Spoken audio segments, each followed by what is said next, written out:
Hello class 11th, welcome to Z Guru. मैं हूँ Ricky पंडित और हम कर रहे हैं यहाँ पे equilibrium. Okay, so last time हमने जनरल इंट्रोडक्शन देखा था एसिड बेसिस एंड सॉल्ट्स का, और हमने सॉल्ट्स के बारे में कल पढ़ा था ये कि जो सॉल्ट्स होता है ना उसका स्ट्रक्चर कैसा होता है, बड़ा ही कॉम्प्लेक्स सा उसका स्ट्रक्चर होता है जिसको हम लेटाइस स्ट्रक्चर बोलते हैं।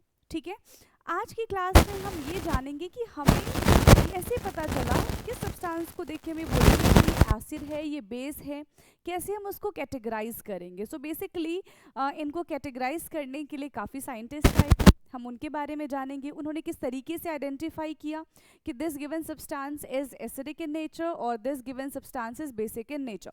तो सबसे पहले हम पढ़ने वाले हैं आज की क्लास में Arrhenius concept of acid and base. तो फटाफट से निकालेंगे अपनी नोटबुक और लिखेंगे heading Arrhenius concept.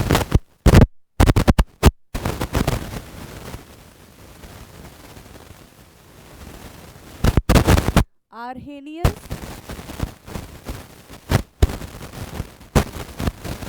Concept of acid and base. ठीक है, Arrhenius concept of acid and base. तो आर्हेनियस ने कहा कि अगर हम यहाँ पे HCl गैस लिखते हैं, ठीक है, अगर हमारे पास HCl गैस है तो HCl gas is not acidic in nature. ये जो गैस है ये एसिडिक नेचर का नहीं है, नॉट एसिडिक इन नेचर। ये किस नेचर का नहीं है? ये एसिडिक नेचर का नहीं है। अब हाइड्रोक्लोरिक एसिड नेचर का नहीं है, हम तो समझते थे कि HCl एसिड नेचर का है। Of course HCl acid nature का होता है, but if it's present in gaseous form it is not considered as a acid. क्यों इसको एसिड कंसीडर नहीं करेंगे? तो इन्होंने हमको बताया कि जब हम HCl गैस को पानी के अंदर डालते हैं तब ये अपने H पॉजिटिव और Cl negative cation and anion में ब्रेक हो जाते हैं and now they behave as a acid. अब इनका जो नेचर है वो कैसा हो जाएगा? एसिडिक नेचर हो जाएगा।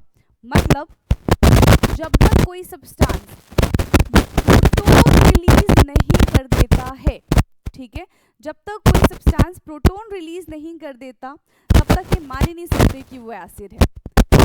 दूसरा, चलो ठीक है, और भी एसिड्स हैं हमारे पास, मान लो H2SO4 है, अभी अगर ये गैसियस फॉर्म में है तो ये एसिड कंसीडर नहीं किया जाएगा, लेकिन जैसे ही इसको हम पानी के अंदर डालेंगे ये 2H positive plus SO4 2 negative में कन्वर्ट हो जाएगा। ठीक है, और एसिड ले लो, HNO3 ले लिया, HNO3 जैसे ही इसको पानी में डाला हमने ये कन्वर्ट हो गया H पॉजिटिव और NO3 नेगेटिव। तो यहाँ से आर्हेनियस ने ये देखा कि सब में एनायन जो है वो अलग अलग है बट सब में कीटायन सेम है, that is the H positive ion. ठीक है, जो स्टार्टिंग में मैंने आपको बताया था, सब में यहाँ पे कीटायन सेम है बट एनायन इज डिफरेंट, तो एनायन को छोड़ दो। एसिड वो सब्सटेंस होते हैं जो H पॉजिटिव आयन, ठीक है, दैट इज द प्रोटोन, जो प्रोटोन रिलीज करे, जो प्रोटोन डोनेट करे, उसको हम क्या कहेंगे? उसको हम कहेंगे acids. So according to him क्या हो जाएगा यहाँ पे? According to him acids are the substance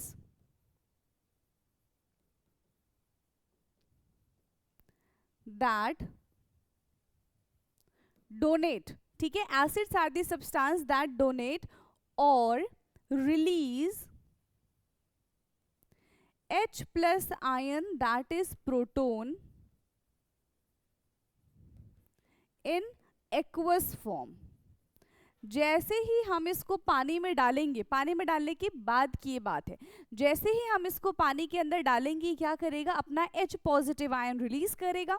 अगर H पॉजिटिव आयन रिलीज करता है that means it is acidic in nature, और अगर H पॉजिटिव आयन रिलीज नहीं करता that means it not consider as a acid. Clear है? चलो, तो इतनी इन्होंने बात बताई। फिर उन्होंने कहा कि देखो भाई, जो H पॉजिटिव होता है that is not stable in nature, ये तो हाईली अनस्टेबल है। अब क्या करें? जो H पॉजिटिव आयन है that is proton, as positive ion that is proton is not stable in nature, ये नेचर में स्टेबल नहीं है। फिर ये देखा गया कि हमने HCl को, H2SO4 को, HNO3 को किस में डाला था, पानी में डाला था। तो फर्दर ये H पॉजिटिव आयन जो है किसके साथ रिएक्ट करेगा, एक ही ऑप्शन बचता है इसके पास, पानी के साथ ही ये अपना रिएक्शन शो करेगा। ठीक, so further H positive H2O के साथ मिलके क्या बना देता है, H3O positive. Now this is stable. ठीक है, ये यहाँ पे क्या हो जाएगा, स्टेबल हो जाएगा। तो पूरा प्रॉपर अगर रिएक्शन देखें तो यहाँ पे बनता है HCl को हमने मिलाया पानी में, ठीक है, HCl को हमने मिलाया पानी में, ये क्या बन जाएगा यहाँ पे, H3O positive and Cl negative. So this is the representation, और यहाँ पे अब जो H3O बन रहा है दैट इज स्टेबल। क्लियर है? So all acids have H plus ion common according to the Arrhenius concept। ठीक है, और हम उन्हीं को एसिड बोलेंगे जो अपना प्रोटॉन डोनेट करते हैं, जो अपना प्रोटॉन रिलीज करते हैं। ठीक है, तो इन्होंने एसिड के बारे में तो ये बात कह दी। अब इनका जो कॉन्सेप्ट था वो एसिड और बेस दोनों के लिए एप्लीकेबल था। तो अब हम बात करते हैं बेसिस के बारे में, इन्होंने हमको क्या बात बताई। ठीक है, जैसे इन्होंने एसिड को पानी के अंदर डाला था, फिर इन्होंने बेस को लिया और बेस को भी किसके अंदर डाल दिया, पानी के अंदर डाल दिया। तो NaOH लिया, इसको डाला पानी के अंदर, देखा ये ब्रेक हो रहा है Na positive and OH negative में। फिर KOH लिया, इसको डाला पानी में, ये बन गया K positive and OH negative. ठीक है, एल्यूमिनियम हाइड्रोक्साइड ले लो, कैल्शियम हाइड्रोक्साइड ले लो। ठीक है, CaOH का होल ट्वाइस लिया, ये बन जाएगा हमारा Ca2 positive plus 2OH negative. ठीक है, तो यहाँ से ये देखने के लिए मिला हमको कि जैसे बेस को पानी में डाल रहे हैं, इस बार क्या हो रहा है, सबकी कटायन अलग अलग है बट इनका अनायन सिमिलर है, दैट इज OH नेगेटिव। ठीक है, बेसिस में हमें सिमिलर अनायंस देखने के लिए मिल रहे हैं, that is OH negative. So again यहाँ पे उन्होंने क्या बोला कि bases are the substance which have OH ion in common. ठीक है, बेसिस जो होते हैं उनके पास OH आयन कॉमन प्रेजेंट होता है, और ये पानी में जाने के बाद OH आयन रिलीज करते हैं या फिर डोनेट करते हैं। ठीक है, so again will write according to him bases are the substance, bases are the substance that release, or according to him bases are the substance that release or donate OH negative ion। ठीक है, that release or donate OH negative ion, क्या release कर रहे हैं, OH negative ion को release कर रहे हैं पानी में। ठीक है, क्लियर है? तो उनका सिंपल सा फंडा था, चाहे एसिड मिल रहा हो चाहे बेस मिल रहा हो, अगर ये पता करना हो कि वो एसिडिक नेचर का है कि बेसिक नेचर का है, तो उसको पानी के अंदर डाल दो। H पॉजिटिव दे रहा है मतलब वो एसिडिक नेचर का है, OH नेगेटिव दे रहा है मतलब वो बेसिक नेचर का। तो इतना उन्होंने हमें एसिड और बेस के बारे में बताया। लेकिन सारे के सारे एसिड, सारे के सारे बेस इस चीज को फॉलो नहीं कर रहे थे। तो इसी के साथ आता है इनका लिमिटेशन। तो इनकी लिमिटेशन के बारे में जानते हैं हम।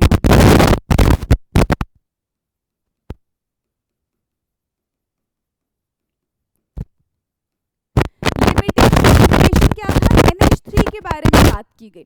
Basically NH3 is ammonia, ammonia is basic in nature. ठीक है, ये कहा गया कि NH3 जो है वो क्या है, बेस है। लेकिन जैसे ही हम इसको पानी के अंदर डाल रहे हैं हमें OH नेगेटिव नहीं मिल रहा, तो हम कैसे कंसीडर कर ले कि NH3 इज अ बेस, यहीं पे मामला खत्म। ठीक है, या फिर जो BF3 है, BCl3 है, ठीक है, ये एक्ट कर रहे हैं एसिड की तरह but they do not have H plus ion. ठीक है, जैसे हम उसको पानी के अंदर डाल रहे हैं ये H प्लस आयन दे ही नहीं रहे, मतलब वो बेस नहीं होंगे, आई मीन मतलब वो एसिड नहीं होंगे। ठीक है, तो यहाँ पे हम क्या लिखेंगे, ammonia is a base but do not have OH negative ion. Ammonia एक बेस है बट इसके पास OH नेगेटिव आयन नहीं है, ठीक है।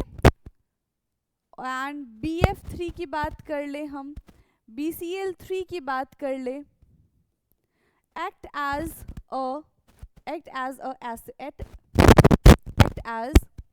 acid but they do not have H positive ion. ठीक है, एसिड की तरह ये एसिड है बट इनके पास H पॉजिटिव आयन नहीं है टू डोनेट।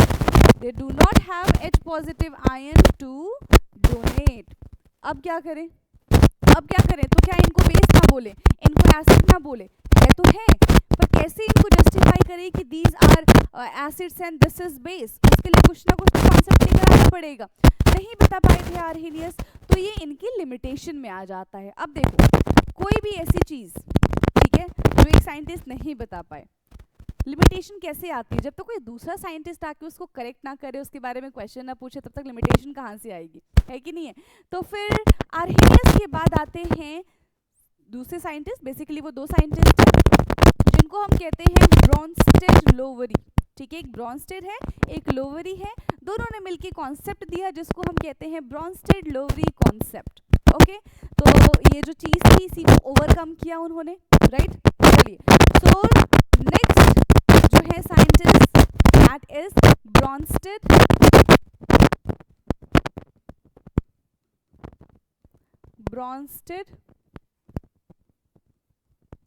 लोवरी कॉन्सेप्ट। ठीक है, next is Bronsted Lowry concept.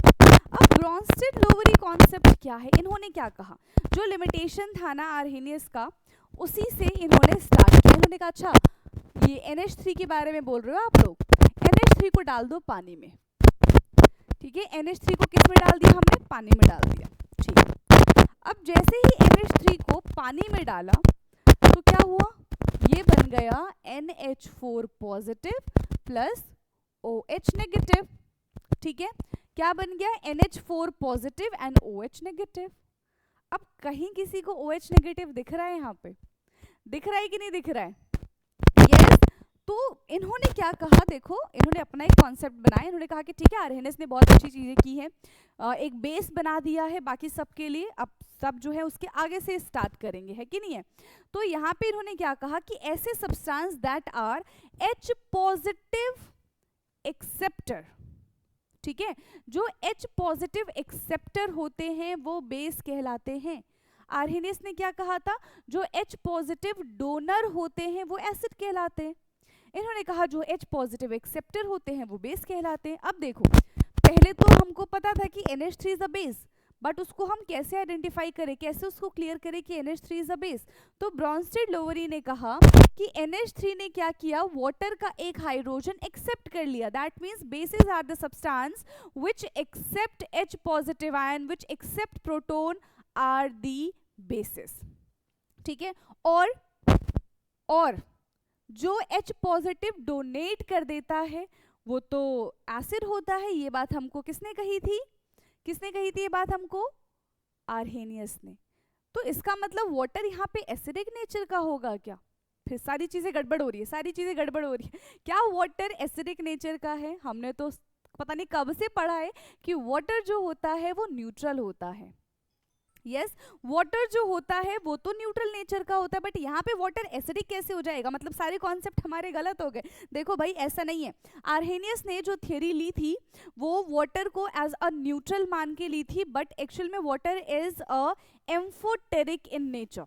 ठीक है, वाटर कैसा होता है? वाटर एम्फोटेरिक नेचर का होता है। सारी चीजें आराम आराम से समझेंगे। ठीक है, चलो लिखो, NH3 ने क्या किया, प्रोटॉन एक्सेप्ट कर लिया। NH3 ने क्या कर लिया, प्रोटॉन को एक्सेप्ट कर लिया। ठीक है, प्रोटॉन एक्सेप्टर, मतलब NH3 किसकी तरह काम कर रहा है? बेस की तरह काम कर रहा है। ठीक है, वाटर ने क्या किया, प्रोटॉन को डोनेट किया, तभी तो NH3 ने प्रोटॉन को एक्सेप्ट कर लिया। इसने क्या किया है, प्रोटॉन को डोनेट कर दिया, मतलब ये एसिडिक नेचर का है। और प्रोटॉन को डोनेट करने वाली बात आर्हेनियस ने ही कही थी हमसे, तो यहाँ पे अब एक लाइन ऐड करेंगे, ठीक है, substance that donate H positive ion, ऐसे सब्सटेंस जो H पॉजिटिव आयन को डोनेट करते हैं वो होते हैं एसिडिक, एंड सब्सटेंस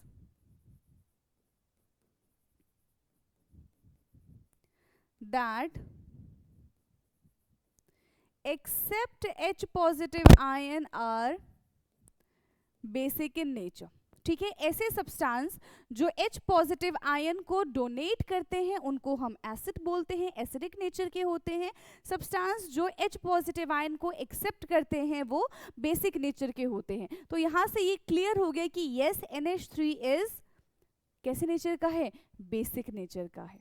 क्लियर है, समझ में आ गया, इतना बताइए फटाफट से। और यहाँ पे एक नई चीज हमको क्या पता चली कि water is amphoteric in nature. Basically class 10th में भी आप एम्फोटेरिक के बारे में पढ़कर आए हो, बट वहाँ पे एज सच वाटर नहीं था, वहाँ पे आपने aluminium oxide, zinc oxide, lead oxide, इन सब चीज़ों के बारे में पढ़ा था। But yes, water is amphoteric in nature. अब एम्फोटेरिक क्या होता है, जो वक्त आने पे एसिड की तरह एंड वक्त आने पे बेस की तरह बिहेव करता है। बहुत छुपा रुस्तम है पानी, ठीक है, वाटर क्या है, बहुत छुपा रुस्तम है। ठीक है, तो जब प्यास लगती है तो पानी पी लेते हैं, है ना, और जब पानी ज़्यादा हो जाए तो इंसान को डुबा भी देता है। चलिए, तो यहाँ पे देखो क्या हो गया, substance that donate H positive ion is acidic, substance that accept H positive ion is base. So this is the Bronsted-Lowry concept। और यहाँ पे इन्होंने हमको एक और चीज़ बताई, ठीक है, एक और चीज़ क्या बताई, देखो इन्होंने कहा कि yes NH3 is base। तो NH3 ने जब H पॉजिटिव आयन एक्सेप्ट किया तो जो सब्सटेंस मिला, जो प्रोडक्ट मिला, दैट इज कॉन्जुगेटेड एसिड। क्या कहा उन्होंने, एक नया टर्म का इस्तेमाल किया, दैट इज कॉन्जुगेट एसिड। ठीक है,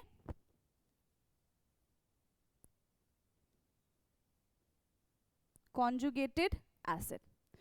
तो जो बेस होता है उसका प्रोडक्ट हमें कॉन्जुगेटेड एसिड मिलता है, जो एसिड होता है उसका हमें कॉन्जुगेटेड बेस मिलता है। So this is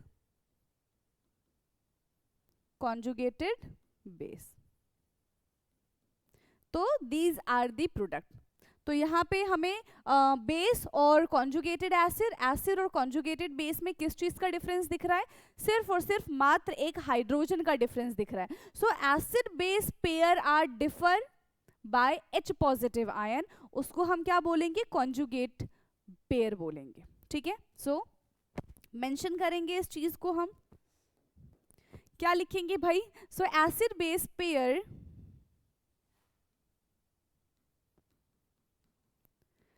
acid base pair differ by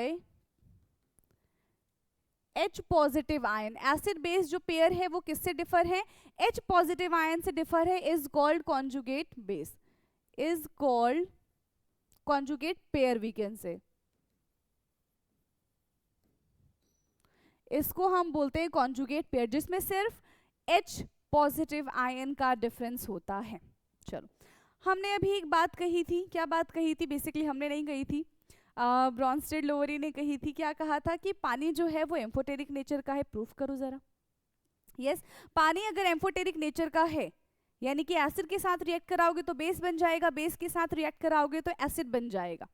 ठीक है, तो अगर इसका रिएक्शन हम एसिड के साथ और बेस के साथ दोनों के साथ करा के देख ले तो क्या कोई दिक्कत वाली बात है, नहीं है, करा लो। देखो, HCl के साथ हमने पानी का रिएक्शन कराया, तो एज वी ऑल नो कि HCl कैसा है, एसिडिक नेचर का है, ऑलरेडी हमें आर्हेनियस ने बता दिया था।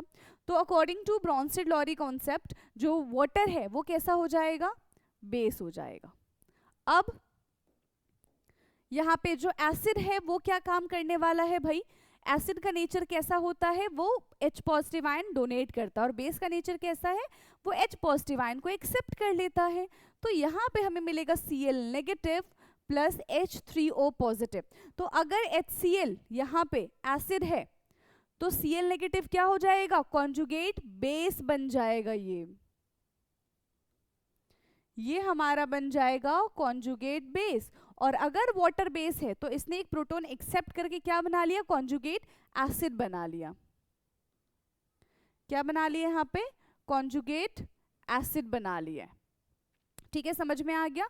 सो water can act as a acid as well as base depending upon the situation. ठीक है, वाटर एसिड और बेस दोनों की तरह बिहेव कर सकता है, सिचुएशन पे डिपेंड करता है। वहीं अगर इसका रिएक्शन हम एक काम करते हैं NaOH के साथ करा देते हैं, NaOH के साथ हमने इसका रिएक्शन कराया, किसका, वाटर का। तो यहाँ पे NaOH is basic in nature और वाटर क्या हो जाएगा, यहाँ पे एसिडिक नेचर की तरह बिहेव करेगा। ठीक है, वाटर किसकी तरह बिहेव करेगा, यहाँ पे एसिडिक नेचर की तरह बिहेव करेगा। ठीक, तो एक हमारा बेस बन गया, एक हमारा एसिडिक बन गया। तो इन दोनों को मिला के हमें क्या मिलेगा, कॉन्जुगेट एसिड मिलेगा, कॉन्जुगेट बेस मिल जाएगा। ठीक, क्लियर है।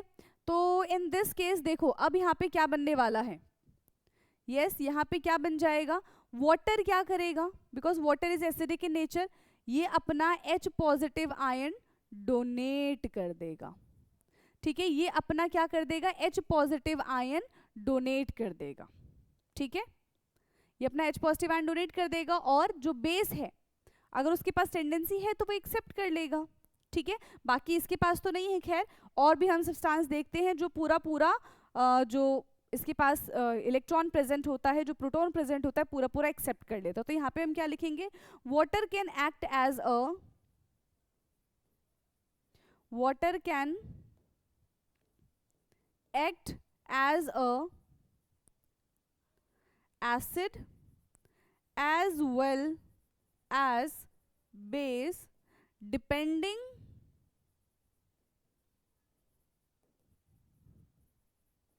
upon the situation, because water is amphoteric in nature, because water is amphoteric in nature. ठीक है, बिकॉज वाटर कैसे नेचर का है, वाटर एम्फोटेरिक नेचर का है। समझ में आ गया, क्लियर है। चलो, तो एक तो जो कहानी थी जो आर्हेनियस ने हमको नहीं बताई, जो आर्हेनियस का लिमिटेशन आ गया था, उसको पूरा किया है ब्रॉन्स्टेड लोवरी कॉन्सेप्ट ने। अब जो AlCl3 था, BF3 था, BCl3 था, वो बेसिकली एसिड नेचर का था। बट यहाँ पे तो हमको समझ नहीं आया, यहाँ से भी हमको नहीं पता चला कि कैसे वो एसिडिक नेचर के होंगे। तो उसके लिए आते हैं लुईस कॉन्सेप्ट। तो हम थर्ड कॉन्सेप्ट पढ़ने वाले हैं, that is Lewis concept of acid and base. ठीक है, कौन सा कॉन्सेप्ट है, Lewis concept of acid and base.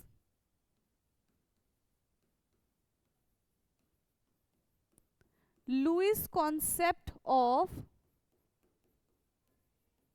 Acid and base. Lewis concept of acid and base. तो लुईस ने क्या कहा, लुईस ने कहा देखो भाई, आप AlCl3 ले रहे हो, ठीक है, आप BF3 ले रहे हो, ले लो, ठीक है, BCl3 ले लो, ये सारे के सारे कैसे नेचर के हैं, एसिडिक नेचर के हैं। ठीक है, तो जरा इनका स्ट्रक्चर बनाओ, जरा इनका स्ट्रक्चर बनाओ, AlCl3 का स्ट्रक्चर बनाओ। तो Al, इसके पास अटैच है एक क्लोरीन, दो क्लोरीन, तीन क्लोरीन। तो क्या आपको एक चीज दिख रही है इसमें, ऐसा लुईस ने पूछा। ठीक है, लुईस ने क्या पूछा, क्या आपको इसके स्ट्रक्चर बनाने के बाद एक चीज दिख रही है कि जो आप कॉन्सेप्ट बहुत पहले से पढ़ते हुए आ रहे हो, वो कॉन्सेप्ट यहाँ पे मिसिंग है। अच्छा, कौन सा कॉन्सेप्ट यहाँ पे मिसिंग है, मिसिंग ये है कि यहाँ पे तो एल्यूमिनियम का ऑक्टेट ही कंप्लीट नहीं है, बन गया स्टेबल कंपाउंड है, बट यहाँ पे एल्यूमिनियम का ऑक्टेट ही कंप्लीट नहीं है। दैट मीन्स ये तो इनकम्प्लीट ऑक्टेट है।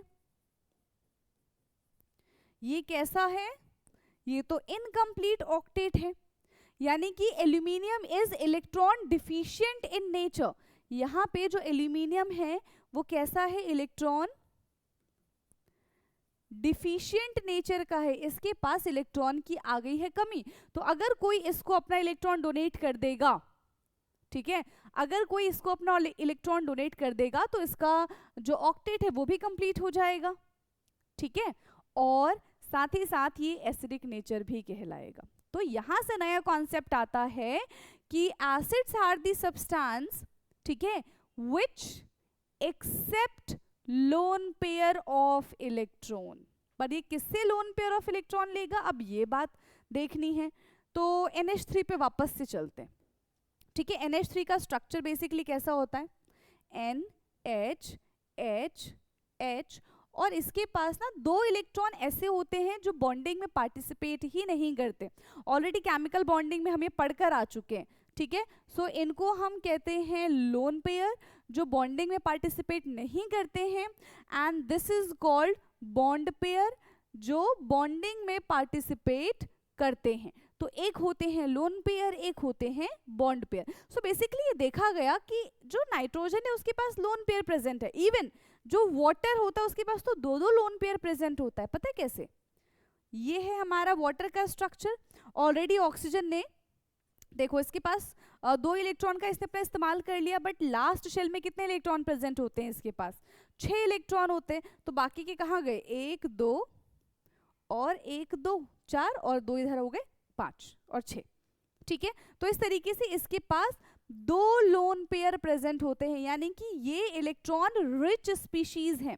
ये बेसिकली कैसे स्पीशीज हैं, इलेक्ट्रॉन रिच स्पीशीज हैं।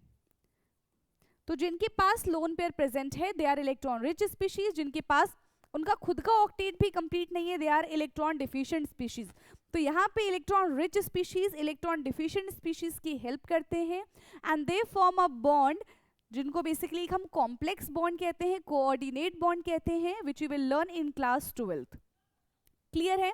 बाकी मैं यहाँ पे बता देती हूँ लुईस का कॉन्सेप्ट क्या था। लुईस का कॉन्सेप्ट ये था कि जब एक स्पीशी अपना पूरा पूरा लोन पेयर डोनेट कर देंगे उनको, ठीक है, दूसरे वाले को, तो क्या हो जाएगा, जो लोन पेयर एक्सेप्टर होते हैं that act as a acid, and जो लोन पेयर डोनर होते हैं वो तो बेस है ही, ठीक है, समझ में आ गया। Yes, so lone pair acceptor are Lewis acid, क्योंकि ये बात लुईस ने बताई थी, and lone pair donor are the Lewis base, क्योंकि अगेन ये बात लुईस ने ही हमको बताई थी। क्लियर।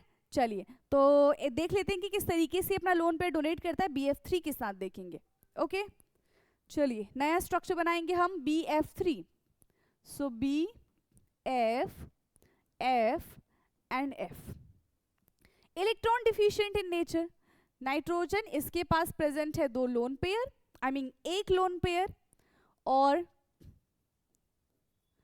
3 हाइड्रोजन। तो ये अपना जो लोन पेयर है वो इसको डोनेट कर देता है, इस एरो से हम शो करेंगे, and this arrow is coordinate bond. ये जो एरो है दिस इज कोऑर्डिनेट बॉन्ड को रिप्रेजेंट कर रहा है। किसको रिप्रेजेंट कर रहा है, ये कोऑर्डिनेट बॉन्ड को रिप्रेजेंट कर रहा है। So bond that are form due to the lone pair, किसकी वजह से बॉन्ड बन रहा है, यहाँ पे लोन पेयर की वजह से बॉन्ड बन रहा है। सो क्या लिखेंगे, bond that are formed, bond that are formed due to lone pair, bond that are formed due to lone pair sharing, lone pair की शेयरिंग हो रही है, और complete sharing of electron pair, lone pair sharing और complete sharing of electron pair. Complete sharing किसकी हो रही है यहाँ पे, complete sharing of electron pair is called coordinate bond. क्या बोलेंगे, इज कॉल्ड कोऑर्डिनेट बॉन्ड,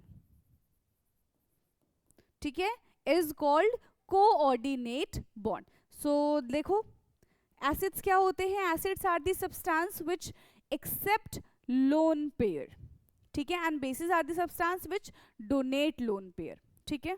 चलो, so acids are the substance which is electron deficient in nature, which is electron deficient in nature and accept lone pair of electron is called as Lewis acid. तो उसको हम क्या बोलेंगे, उसको हम बोलेंगे ये लुईस एसिड है। And base are the substance, base are the substance which is electron rich in nature and donate their lone pair of electron and donate their lone pair of electron is called as Lewis base. इसको हमने क्या कह दिया, इसको हमने कह दिया Lewis base. तो यहाँ पे एसिड बेस की कहानी होती है खत्म। हमने समझा कि कैसे कैसे साइंटिस्ट आए थे, इन्होंने अपने किस तरीके से कॉन्सेप्ट दिया। क्लियर है। एंड एक खास बात और है कि जो ट्रांजिशन मेटल होते हैं, ट्रांजिशन मेटल कौन से, जो डी ब्लॉक के मेटल्स होते हैं, जनरली सारे के सारे डी ब्लॉक के मेटल ट्रांजिशन मेटल नहीं आते हैं, ठीक है। जिनकी ऑक्टेट कंप्लीट होती है they are not considered as a transition metal, आगे जाके आप पढ़ोगे। ओके, सो यहाँ पे क्या है, जो ट्रांजिशनल एलिमेंट्स होते हैं, जो ट्रांजिशनल मेटल्स होते हैं, they are also called Lewis acid because वो इलेक्ट्रॉन डिफिशिएंट इन नेचर होते हैं। ठीक है, generally metals are the electron deficient in nature ना, क्योंकि उनकी तो आदत है इलेक्ट्रॉन अपना डोनेट कर दो और खुद के ऊपर पॉजिटिव चार्ज ले आओ, खुद का इलेक्ट्रॉन खत्म कर लो, तो इलेक्ट्रॉन डिफिशिएंट होंगे ही डेफिनेटली। ठीक है, सो ट्रांजिशनल एलिमेंट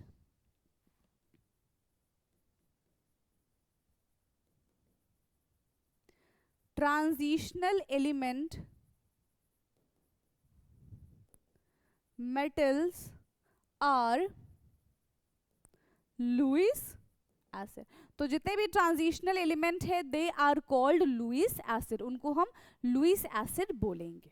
समझ में आ गया, क्लियर है इतना। चलिए तो एक बार हम देख लेते हैं कि आज की क्लास में हमने क्या क्या चीजें पढ़ी हैं। हमने ये देखा कि सबसे पहले आए थे आर्हेनियस। ठीक है, आर्हेनियस ने अपना कॉन्सेप्ट दिया। उन्होंने कहा कि एसिड अगर गैशियस फॉर्म में है, मतलब अगर कोई भी कंपाउंड अपने गैशियस फॉर्म में है तो we not consider as an acid और अ बेस। अगर हम उसको पानी के अंदर डालते हैं, ठीक है, उसका एक्वस सॉल्यूशन बनाते हैं and if it's give H positive ion then it consider as a acid. ठीक है, substance which donate their proton और रिलीज proton is consider as acid and the substance which release OH negative ion, ठीक है, hydroxide ion is consider as a base. ये हमें Arrhenius ने बताया। फिर हम चलते हैं ब्राउनस्टेड-लोवरी कॉन्सेप्ट पे। तो ब्राउनस्टेड-लोवरी कॉन्सेप्ट पे क्या था, इन्होंने कहा कि सब्सटेंस, ठीक है, जो क्या करता है, जो H पॉजिटिव को एक्सेप्ट कर लेता है।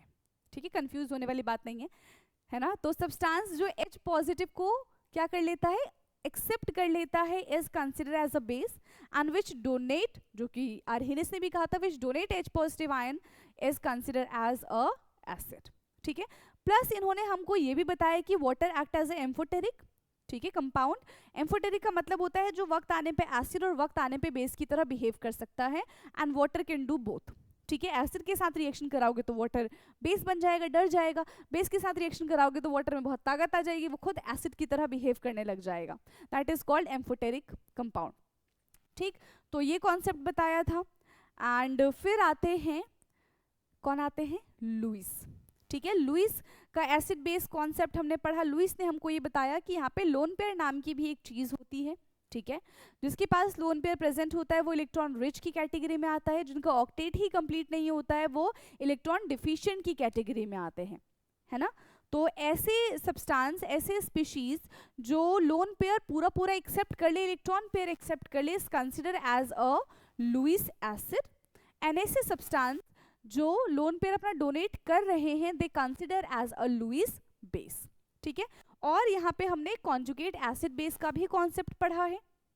राइट जो हमें ब्रॉन्स्टेड लोवरी की कॉन्सेप्ट से पता चला था, जो एसिड है उसका कॉन्जुगेट बेस बनेगा, जो बेस है उसका कॉन्जुगेट एसिड बनेगा। तो बहुत सारी चीज़ें हैं अभी इसमें जानने के लिए कि कॉन्जुगेट में भी स्ट्रॉन्ग एसिड स्ट्रॉन्ग बेस भी होते हैं। ठीक है, किस तरीके से हम आइडेंटिफाई करेंगे कि किसका कॉन्जुगेट एसिड क्या होगा, किसका कॉन्जुगेट बेस क्या होगा। ठीक है, तो बेसिकली आज की क्लास तक हम इतना ही रखते हैं। ठीक है, ionization of acids and base यहाँ से हम कल की क्लास में स्टार्ट करेंगे।